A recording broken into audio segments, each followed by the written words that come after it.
kunin ko to lahat. So, naglagay ako ng bawang.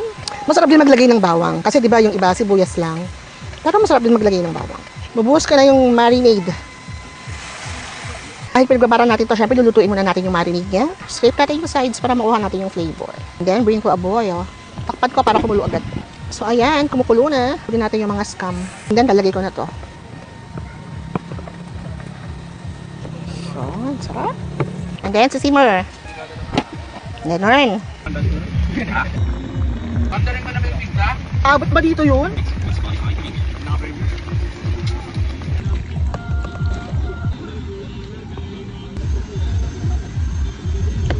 JP, lagay mo na doon.